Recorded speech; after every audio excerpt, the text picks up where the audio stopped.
हाय। आज की इस क्लास में हमें सबसे इम्पोर्टेंट पार्ट, जब हम किसी फॉर्म को डिज़ाइन करते हैं तो सबसे इम्पोर्टेंट पार्ट होता है लेआउट। किस तरह से हम हमारे फॉर्म को डिज़ाइन करें जिससे हमारा लेआउट एग्जैक्ट प्रॉपर वे में सेट हो, जिससे हमारे जितने भी नंबर ऑफ कंपोनेंट्स है वो प्रॉपर वे में सेट हो और प्रॉपरली विजुलाइज हो। तो हमें उस फॉर्म की डिज़ाइन करना है, कंपोनेंट्स को प्लेस करना इज नॉट अ सॉल्यूशन। हमें इसके बाद ये भी देखना पड़ेगा कि हम उस कंपोनेंट को किस तरह से, किस उसका लेआउट हम डिजाइन कर रहे हैं। तो हम उसी की करस्पॉन्डिंग हम आगे के इम्प्लीमेंटेशन के करस्पॉन्डिंग बात करते हैं। ये जब वर्किंग करना है तो हमें किसकी करस्पॉन्डिंग बात करें, हम लेआउट के करस्पॉन्डिंग के हमें लेआउट किस तरह से उसका सेट करें जिससे हमारे सारे कंपोनेंट प्रॉपर वे में विजुलाइज हो। तो अब इस केस में हम लेआउट की करस्पॉन्डिंग बात करें तो सबसे पहले हमें समझना पड़ेगा कि जब हम एप्लेट की बात करते हैं तो हमने initially life cycle of applet discuss करी थी। तो अगर आपने उस पर्टिकुलर वीडियो को प्रॉपरली एनालाइज किया होगा तो हमने बहुत सारी चीजें उसमें क्लियरिफाई की थी। अगर आपने नहीं किया है तो पहले उस वीडियो को पहले इनिशियली समझिए कि हमने उस वीडियो में life cycle of an applet के करस्पॉन्डिंग क्या डिस्कस किया था। हमने हिरार्की ऑफ एप्लेट डिस्कस किया था। तो उस हिरार्की में हमने क्या देखा था कि applet will be inherited from panel class. तो हमारा जब एप्लेट हमने देखा तो हम जब एप्लेट के देखते हैं तो हम एप्लेट को इस तरह से हमारे सामने विजुअलाइज होता है। लेकिन इस एप्लेट में एक क्लास और वर्क करती है जो कि हमारी कौन सी है, पैनल क्लास। हम अभी तक बता देंगे हमारी विड्थ 300 है, देन उसके बाद उसकी हाइट अगेन 300 है। तो हम ये दो चीजें सेट करते हैं। एक्चुअल में ये हम विड्थ और हाइट किसके ऊपर अप्लाई करते हैं, पैनल पे अप्लाई करते हैं। हमें पैनल हमने तो अभी तक इंप्लीमेंट नहीं किया है, लेकिन जब हम ये वर्किंग परफॉर्म करते हैं तो ये जो पर्टिकुलर डायमेंशन है वो किस पर अप्लाई होता है, इस पैनल पर। इट मींस जब एप्लेट क्रिएट होता है, लोड होता है, तो उस केस में इंटरनली पैनल भी होता है जो इसके चारों तरफ एक पैनल क्रिएट करता है, जो कि इस पर्टिकुलर 300 बाय 300 यूजर ने जो भी उसके डायमेंशन सेट किए हैं उसके करस्पॉन्डिंग उस पैनल की साइज इंटरनली सेट होती है। मतलब कहने का है कि जब हम एप्लेट बनाते हैं तो एप्लेट के अंदर इंटरनली पैनल क्लास वर्क करती है जो बाय डिफॉल्ट इंप्लीमेंटेड होती है। हमने यहाँ एक पर्टिकुलर पॉइंट, एक कंसेप्ट देखा क्या कि हमने यहाँ एप्लेट डिस्कस किया था। इस एप्लेट में इंटरनली पैनल होता है जो हमें दिखता नहीं है, उसकी एक बाउंड्री होती है जो ऑलरेडी सेट हो चुकी होती है। और उस केस में उसमें 300 बाय 300 डायमेंशन उसमें सेट होता है। अगर ये प्रीवियस वीडियो आपने देखा होगा तो उसमें मैंने डिस्कस किया था introduction of layout something as corresponding to the flow layout. तो हम यहाँ बात कर रहे हैं इसकी अब फ्लो लेआउट की। जब वर्किंग करेंगे आगे तो फ्लो लेआउट की उस पर वर्किंग क्या होती है कि जब हम इस पर्टिकुलर जो वर्किंग परफॉर्म होती है वो इस पैनल पे होती है बाय डिफॉल्ट। तो यहाँ पर बाय डिफॉल्ट एक पैनल होता है और हर लेआउट पैनल पर ही काम करता है। बिना पैनल के लेआउट वर्क नहीं करेगा। आपका कोई भी कंपोनेंट बिना पैनल के डिस्प्ले नहीं हो सकता है। तो अब हमें जो वर्किंग देखना है फ्लो लेआउट, तो सबसे पहले आपकी एक क्लास होती है। प्रीवियस वीडियो में number of component add up किए। तो जब आपकी कोई कंपोनेंट आकर ऐड होता है तो सपोज मैंने यहाँ लेबल लिया है तो लेबल हमेशा बाय डिफॉल्ट क्या होता है, सेंटर होता है। फिर उसके बाद हमारा नेक्स्ट आता है, अगर जिस नेक्स्ट कंपोनेंट सपोज हमने टेक्स्ट ऐड किया तो हमारे सामने ये टेक्स्ट फील्ड आती है। तो इस तरह से ये नंबर ऑफ कंपोनेंट, अब ये बाय डिफॉल्ट कंपोनेंट क्या ऐड हो रहे हैं, एक के बाद एक फ्लो हो रहे हैं वन बाय वन, वो एक के बाद एक आकर ऐड होते जाते हैं। तो इसका बाय डिफॉल्ट जो होता है वो अलाइनमेंट सेंटर में होता है। ये हमने प्रीवियस वीडियो में देखा है जिसमें हमने इम्प्लीमेंटेशन देखा था। तो ये हम यहाँ इसकी एक्चुअल वर्किंग करके देख रहे हैं। अब हम जब किसी पर्टिकुलर फॉर्म को डिजाइन करते हैं तो फॉर्म में ऐसा तो नहीं होता है कि एक के बाद दूसरा कंपोनेंट आता जाए और वे फॉर्म डिजाइन हो जाए, ऐसा नहीं होता। तो हमें नंबर ऑफ जितने भी लेआउट होते हैं उन सबका यूटिलाइज करते हुए एक प्रॉपर वे में फॉर्म डिजाइन करना पड़ेगा। तो हम सबसे पहले सारे लेआउट समझते हैं, फिर उसके बाद उस सारे फॉर्म को इम्प्लीमेंट करके आगे की क्लासेस में हम वन बाय वन समझते जाएंगे। तो हम यहाँ पहली बार इनिशियली क्या कर रहे हैं, हम फ्लो लेआउट की बात करें तो फ्लो लेआउट हमने बाय डिफॉल्ट क्या करा, सेंटर। अगर मैंने इसका अलाइनमेंट क्या कर दिया, लेफ्ट कर दिया, तो फिर आपके जो कंपोनेंट जो सेंटर में आ रहे थे वो कंपोनेंट सेंटर में ना आते हुए कहां से अलाइन हो जाएंगे, लेफ्ट साइड से सेट होना शुरू हो जाएंगे, लेफ्ट। देन अगेन अगर आपकी नेक्स्ट कंपोनेंट अगर टेक्स्ट फील्ड है तो फिर आपके सामने टेक्स्ट फील्ड आएगी। अगर आपके चेक बॉक्सेस है तो चेक बॉक्सेस के करस्पॉन्डिंग एक एक कंपोनेंट लेफ्ट साइड से अलाइन होना शुरू होंगे। अगर आप चाहते कि नहीं आपके जो कंपोनेंट है वो लेफ्ट साइड से ना हो, तो फिर उस केस में आपके पास नेक्स्ट ऑप्शन क्या है, राइट वाला ऑप्शन है। तो फिर आपके जो कंपोनेंट है वो कहां से शुरू होंगे, सबसे पहले लेवल आएगा, देन उसके बाद नेक्स्ट टेक्स्ट फील्ड आएगी, तो पहला कंपोनेंट कहां से हुआ, राइट साइड से। फिर सेकंड कंपोनेंट आया तो लेवल फिर इधर शिफ्ट हो जाएगा, लेवल, देन फिर नेक्स्ट टेक्स्ट फील्ड आएगी। फिर अगर आपने बोला कि नहीं हमारे पास नेक्स्ट अगला कंपोनेंट बटन हो, तो फिर इसके बाद ये पर्टिकुलर जो दोनों ऑप्शन थे वो शिफ्ट होकर लेफ्ट साइड पर मूव होते जाएंगे। तो हमारा फिर जो पहला कंपोनेंट था वो लेवल था, फिर दूसरा कंपोनेंट क्या था, टेक्स्ट फील्ड था, फिर तीसरा कंपोनेंट हमने क्या ऐड किया इसमें, बटन। तो इस तरह से ये एक एक कंपोनेंट ऐड करता है फ्रॉम राइट टू लेफ्ट, और लेफ्ट में क्या होगा, लेफ्ट टू राइट एक एक कंपोनेंट ऐड होते जाएंगे। सेंटर में क्या होगा, बिगिनिंग सेंटर से होगी, जैसे जैसे आप कंपोनेंट ऐड करते आओगे कंपोनेंट लेफ्ट साइड पर शिफ्ट होते जाएंगे और कंपोनेंट एक के बाद एक ऐड होते जाएंगे, और उनका अलाइनमेंट कैसा होगा, सेंटर होगा। ये तीन चीजें हमें इस फ्लो लेआउट में ध्यान रखनी होगी। हम इसकी working one by one implementation करके देखेंगे, लेकिन हम सबसे पहले इसका पूरा स्ट्रक्चर समझ रहे कि ये लेआउट किस तरह से इंटरनली वर्क करता है। Now the next one, grid layout. ये जितने भी हम लेआउट डिस्कस कर रहे हैं हर एक के करस्पॉन्डिंग एक क्लास पहले से डिफाइंड है। अब ग्रिड लेआउट में क्या होता है, जब आप अपने कंपोनेंट्स को ग्रिड के फॉर्म में स्टोर करते हो, तो ग्रिड मतलब कैसा होता है, ऐसा होता है, इस फॉर्म में ग्रिड्स होती है। तो आप इस ग्रिड लेआउट के थ्रू अपने कंपोनेंट को ग्रिड के फॉर्म में डिस्प्ले कर सकते हैं। तो अब ग्रिड लेआउट में हमें क्या करना पड़ता है, ग्रिड लेआउट जब हम यूज करते हैं तो हमें ये बताना पड़ता है कि कितनी रोज होना चाहिए और कितनी कॉलम्स होना चाहिए। ये हमारी नंबर ऑफ रोज रिप्रेजेंट कर रही है, ये नंबर ऑफ कॉलम्स रिप्रेजेंट कर रहे हैं। तो अब आप इसको इस तरीके से भी ग्रिड के फॉर्म में भी कंपोनेंट्स को अरेंज कर सकते हैं। तो अब इस केस में क्या होगा कि सपोज करो मैंने पहला हमने यह बताया कि हमारे को 4 रोज और 3 कॉलम चाहिए। तो अब अगर सपोज करो कि मैंने, अब आप जैसे जैसे एक के बाद एक कंपोनेंट अपने एप्लेट के थ्रू पैनल पर लाते जाओगे तो वो ऑटोमेटिकली एक के बाद एक कंपोनेंट का रहेगा। फर्स्ट कंपोनेंट आपका यहाँ रखेगा, सेकंड कंपोनेंट यहाँ स्पेसिफाई करेगा, third component, fourth, fifth, sixth, seventh, eight और 9। अभी फ्लो लेआउट में क्या हो रहा था, एक के बाद एक कंपोनेंट आते रहते हैं, ऐड होते हैं।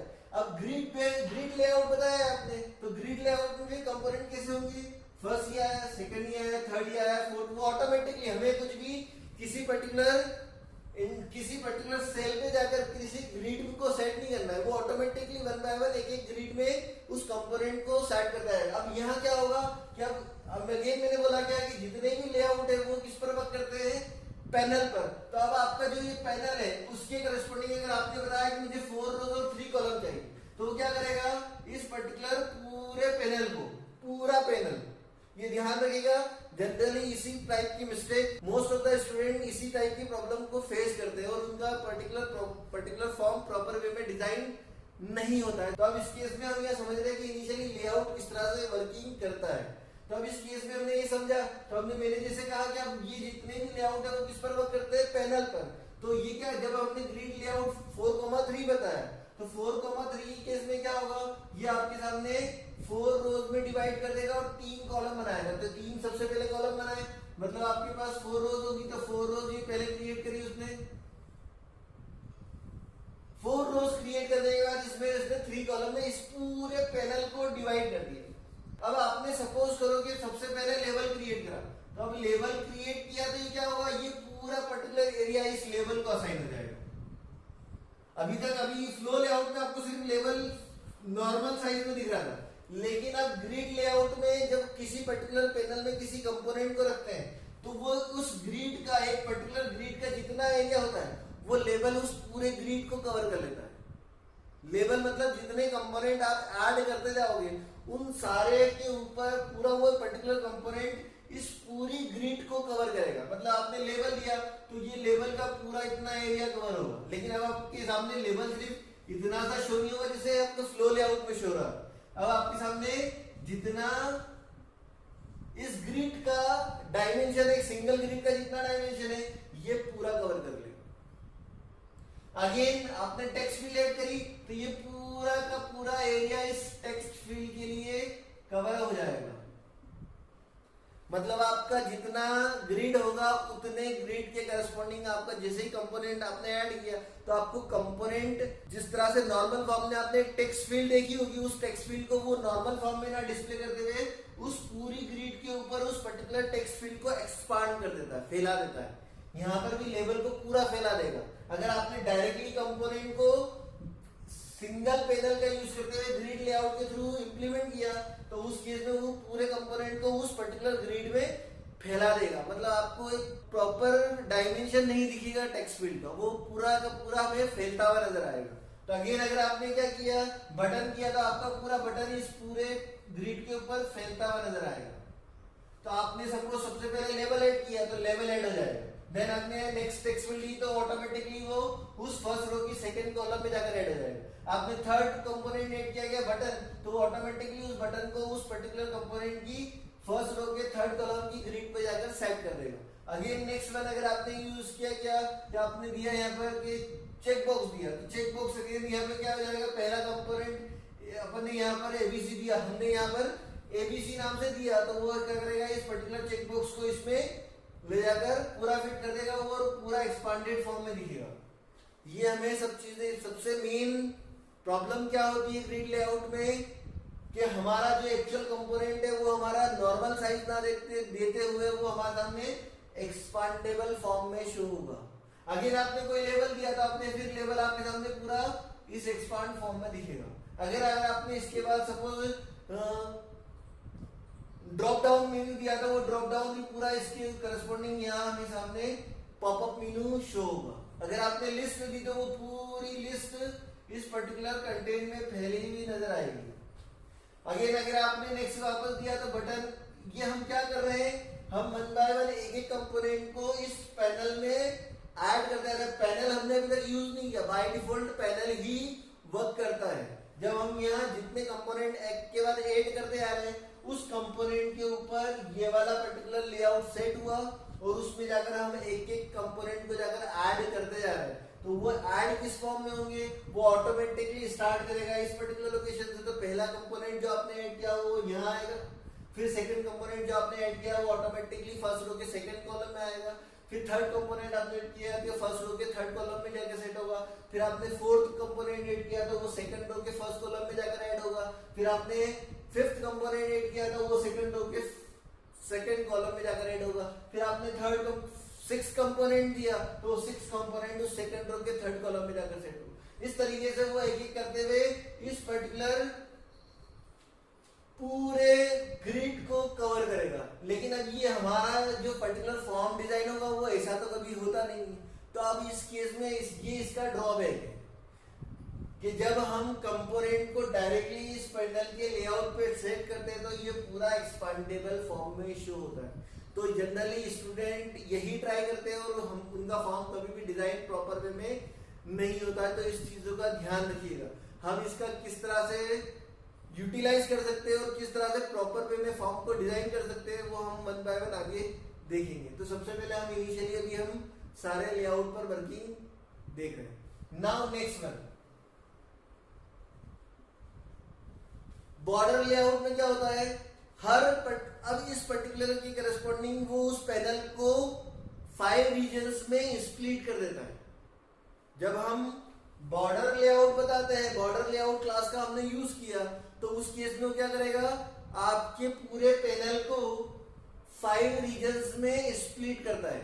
किस तरह से हम इसको इंप्लीमेंट करके देखते हैं कि बॉर्डर लेआउट जब हम वर्क करते हैं तो बॉर्डर लेआउट के केस में क्या करेगा, वो हमारे उस पर्टिकुलर पैनल जो इंटरनली बाय डिफॉल्ट इसके साथ अराउंड सेट होता है, ये पैनल हमें कभी विजुअलाइज नहीं होता है, हमें तो सिर्फ हमारे सामने स्क्रीन जो अप्लाई दिख रही है, शो हो रही है, वो नॉर्मल वे में ट्रीट होती है, लेकिन इसके करस्पॉन्डिंग वो उसकी चारों तरफ एक पैनल की बाउंड्री इस पर्टिकुलर डायमेंशन के करस्पॉन्डिंग सेट कर देता है। अब हम बात करें किसकी, बॉर्डर लेआउट की। तो अब ये क्या करेगा, जैसे ही हमने बॉर्डर लेआउट बताया, अब सपोज करो मैंने सबसे पहले लेवल ऐड किया, उसके बाद हमने क्या ऐड किया, टेक्स्ट फील्ड ऐड किया, देन उसके बाद हमने उसमें सपोज लिस्ट ऐड किया, देन उसके बाद हमने क्या किया, इसके अंदर पॉपअप मेन्यू यूज किया, तो उसके लिए हमने क्या लिया था, कोई पॉपअप मेन्यू के लिए चॉइस यूज किया, फिर अगेन इसके अंदर हमने क्या यूज किया, बटन यूज किया। सपोज करो मैंने ये 5 कंपोनेंट्स लिखे। अब 5 कंपोनेंट्स में ये बॉर्डर लेआउट क्या करता है कि मैंने क्या कहा कि 5 रीजन्स में उसको स्प्लिट करता है। सबसे पहले आपका होता है यहाँ पर टॉप, जिसको टॉप को क्या बोला जाता है यहाँ पर, सबसे पहले टॉप को क्या कहा जाता है यहाँ पर, नॉर्थ। नेक्स्ट रीजन कौन सा होता है, साउथ। फिर थर्ड रीजन होता है इसमें क्या, ईस्ट। फिर फोर्थ रीजन इसमें होता है वेस्ट, और जो बीच का होता है वो कहलाता है सेंटर।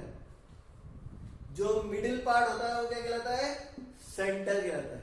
तो इस तरीके से ये 5 रीजन में इस बॉर्डर लेआउट के थ्रू आपकी इस पर्टिकुलर पैनल को वो डिवाइड करता है। अब वो हमने सपोज अब लेवल जाकर हमने ऐड किया, तो लेवल हमने जाकर बताया कि हमें इसको नॉर्थ में ऐड करना है, तो ये नॉर्थ में जाकर ऐड करेगा, तो नॉर्थ में कहा जाएगा, ये लेवल आ जाएगा। तो सपोज इस लेवल का नाम क्या हमने लेवल ही दिया, तो अब इस केस में ये नॉर्थ को स्प्लिट करते हुए नॉर्थ को जगह क्या कर देगा, इस लेवल नाम से अगेन सेम थिंग कि इसके लिए इसका जितना पर्टिकुलर इस पर्टिकुलर रीजन का जितना एरिया है, ये लेवल को पूरा का पूरा एक्सपांड कर देगा, क्योंकि हम डायरेक्टली कंपोनेंट को इस पैनल पर अप्लाई कर रहे हैं। तो कंपोनेंट जब भी बाय डिफॉल्ट पैनल पर अप्लाई होता है, तो उस पर्टिकुलर कंपोनेंट को पूरा का पूरा वो क्या करता है, एक्सपांड कर देता है। अगेन हमने अब टेक्स्ट फील्ड दिया, अब हम चाहते हैं कि इस टेक्स्ट फील्ड को जाकर वो किसमें रखे, सेंटर में रखे। तो ये इस केस में क्या करेगा, जो सेंटर का पार्ट है, उस सेंटर के पार्ट में पूरा का पूरा हमारे सामने क्या आ जाएगी, एक टेक्स्ट फील्ड बनकर आएगी। तो हमने सपोज यहाँ क्या लिख दिया, टेक्स्ट फील्ड। तो इस सेंटर का जितना पार्ट होगा वो पूरे के पूरे पार्ट में इस टेक्स्ट फील्ड को एक्सपांड कर देगा। अगेन हमारी नेक्स्ट क्या है, लिस्ट है। अब हम इसको चाहते हैं कि ये ईस्ट में आए, तो हमने इसको क्या बताया, ईस्ट। तो इसके करस्पॉन्डिंग ये हम बता रहे हैं कि कहाँ हमें इस पर्टिकुलर कंपोनेंट को रखना है, नॉर्थ में रखना है, साउथ में रखना है, सेंटर में रखना है। तो ये हम नंबर ऑफ स्ट्रिंग के फॉर्म में बता देंगे कि हम इस पर्टिकुलर कंपोनेंट को इस पर्टिकुलर बॉर्डर में कहाँ रखना चाहते हैं। तो इन सबकी एक बॉर्डर होगी, इसीलिए इसको क्या बोला है, बॉर्डर लेआउट। तो ये साउथ की, ये नॉर्थ की बॉर्डर है, ये साउथ की बॉर्डर है, ये सेंटर की बॉर्डर है, ये ईस्ट की बॉर्डर है, ये वेस्ट की बॉर्डर। तो अब इस केस में लिस्ट को हम कहाँ ऐड कर रहे हैं, इस केस में तो ये पर्टिकुलर लिस्ट को यहाँ ले जाकर एक एक करके पूरा एक्सपांडेड फॉर्म में बताया, जो भी हमने अभी यहाँ पूरा शो नहीं कर रहा है, हम सिर्फ डायरेक्टली स्पेसिफाई कर रहे हैं कि हम कौन से कंपोनेंट की करस्पॉन्डिंग बात कर रहे हैं। नेक्स्ट हम चॉइस की बात कर रहे हैं, तो चॉइस की करस्पॉन्डिंग हमने ये वेस्ट में होना चाहिए, तो वेस्ट में जाकर ऐड होगा। तो इस केस में चॉइस कहाँ आएगी, आपके सामने ये पूरा का पूरा शो होगा, और इस केस में आपके सामने इस तरह से पॉपअप मेन्यू शो होगा। अगेन नेक्स्ट बटन की बात करें, तो बटन को हम कहा जाकर सेट करना चाहते हैं साउथ में। तो इस केस में पूरा का पूरा एरिया इस बॉर्डर का, साउथ बॉर्डर का पूरा एरिया किसके लिए कवर होगा, बटन के लिए कवर होगा। तो हम यहाँ अभी इस पॉइंट ऑफ टाइम पर क्या समझ रहे हैं कि किस तरह से हम हमारे इस नंबर ऑफ कंपोनेंट को इस बाय डिफॉल्ट पैनल में जब ऐड कर रहे हैं, तो हमारे जितने कंपोनेंट है वो सारे क्या हो रहे हैं, एक्सपांडेड फॉर्म में शो हो रहे हैं। तो इस केस में इस तरह से हमने इसकी वर्किंग देखी कि किस तरह से हमने अगर नंबर ऑफ कंपोनेंट्स को डायरेक्टली ऐड करते हैं तो क्या प्रॉब्लम जनरेट होती है। तो अब इस केस को हम यहाँ वन बाय वन इम्प्लीमेंटेशन करके देखेंगे, और फिर हम इसको फ्रूटफुली इन सारे लेआउट को प्रॉपर वे में अडॉप्ट करेंगे, और फिर हम उसका यूटिलाइजेशन करेंगे। तो उस केस में प्रॉपर यूटिलाइजेशन करने के लिए फिर हमें इस पैनल के, अगर हम चाहते कि नहीं हमारा ये जो पर्टिकुलर नंबर ऑफ कंपोनेंट्स जो आ रहे हैं वो प्रॉपर वे में स्टैंडर्ड फॉर्मेट में दिखे, तो उस स्टैंडर्ड फॉर्मेट में करने के लिए फिर हमें इस पैनल के अंदर ही पैनल बनाना पड़ता है, तो उसको हम क्या बोलते हैं, नेस्टेड पैनल। जब किसी पैनल के अंदर जाकर फिर पैनल बनाते हैं और उस पैनल में नंबर ऑफ कंपोनेंट ऐड करेंगे, तो फिर वो हर पैनल, जितने नंबर ऑफ पैनल के अंदर पैनल बनाते जाएंगे, हर पैनल का लेआउट आप सेट कर सकते हो, और उन लेआउट के सेट होने के बेसिस पर ही हम हमारे पर्टिकुलर फॉर्म को प्रॉपर वे में विजुअलाइज स्टैंडर्ड फॉर्मेट में दिखा सकते हैं, शो कर सकते हैं। तो इस चीज को हमें समझना होगा, और इन सारी चीजों को हम किस तरह से इम्प्लीमेंट करेंगे वो हम 1 बाय 1 इम्प्लीमेंट करके देखेंगे।